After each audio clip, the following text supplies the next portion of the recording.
Hello, मैं इंद्रजीत नारायण सिंह एक आज हिंदू माइथोलॉजी में आदि शंकराचार्य की कहानी प्रस्तुत करने जा रहा हूँ।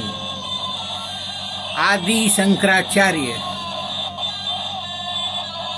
के बारे में सुने। लगभग 1200 साल पहले जब आदि शंकराचार्य ने अपनी युवावस्था में अपनी मां से सन्यासी बनने की अनुमति मांगी तो उन्होंने अनिच्छा से अनुमति दे दी, लेकिन उनकी शर्त थी कि शंकराचार्य जी उनका अंतिम संस्कार करेंगे। एक हिंदू सन्यासी तकनीकी रूप से जीवित नहीं होता। साधु बनने के लिए जीवित व्यक्ति का अंतिम संस्कार किया जाता है, फिर वह अपने पूर्व जीवन के सभी संबंध तोड़कर और नया नाम लेकर सन्यासी के रूप में जन्म लेता है। तब वह अपने गुरु को ही अपने माता पिता मान लेता है। तो तकनीकी रूप से आदि शंकराचार्य की मां उसे मृतावस्था से लौटने के लिए कह रही थी। उन्होंने अपनी मां की इच्छा पूरी की, क्योंकि केवल इस अग्नि संस्कार से ही सुनिश्चित कर सकते थे कि उनकी मां पितृलोक पहुंचकर पुनर्जन्म की प्रतीक्षा करेगी। संभवतः उसके बाद शंकराचार्य की तरह आदि शंकराचार्य को भी बिल्व, तुलसी और बरगद के पवित्र पौधे के साथ समाधि दी गई होगी।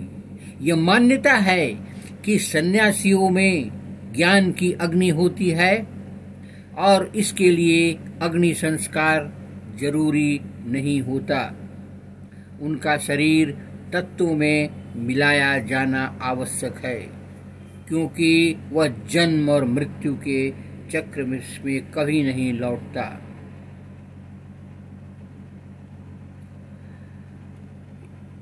इस प्रकार एक हिंदू जो मृतक या पुनर्जन्म होते हैं या मुक्ति प्राप्त करते हैं, कई लोग मानते हैं कि काशी में मृत्यु प्राप्त करने वाले का पुनर्जन्म नहीं होता है। इसलिए कई लोग बनारस में मृत्यु का वरण करते हैं या चाहते हैं कि उनका अंतिम संस्कार बनारस में किया जाए, क्योंकि गरुड़ पुराण के अनुसार मृत्यु के बाद हम कुछ समय के लिए नरक भी भेजे जा सकते हैं।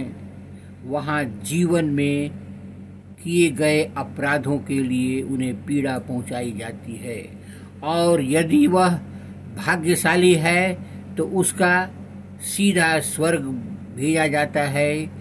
स्वर्ग या नरक जाने के बाद ही हमें मृतकों की भूमि भेजा जाता है। वहां हम पुनर्जन्म की प्रतीक्षा करते हैं। इस धारणा ने न केवल हिंदू धर्म को बल्कि जैन और बौद्ध धर्म को भी प्रभावित किया। बौद्ध धर्म के माध्यम से वह चीन और आगे भी फैली। हिंदुओं के अनुसार कई स्वर्ग और नरक थे, जो एकत्र किए गए अच्छे और बुरे कर्मों के आधार पर अलग अलग लोगों के लिए अलग अलग थे। और इन धारणाओं के बारे में वेदों का कहना है कि ऋग्वेद अथर्ववेद के स्रोतों में मरणोपरांत जीवन के लिए एक तड़प है। उनमें आत्मा के लिए विभिन्न शब्दों का उपयोग किया गया है, जिसे भागवत गीता देह से शरीर देह का निवासी देही कहकर संदर्भित करती है। अशु, मानस, प्राण, जीवन और आत्मा। 3,500 साल पहले पुनर्जन्म की धारणा इतनी विकसित नहीं हुई थी।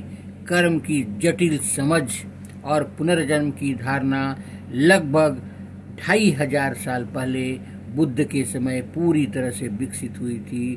2000 साल पहले कई स्वर्ग नरक का विचार उभर आया है। कर्म का लेखा जोखा रखने वाले यम और चित्रगुप्त बाद में आए। धन्यवाद। आप मेरे चैनल को लाइक करें, सब्सक्राइब करें, आदि शंकराचार्य के बारे में जानें।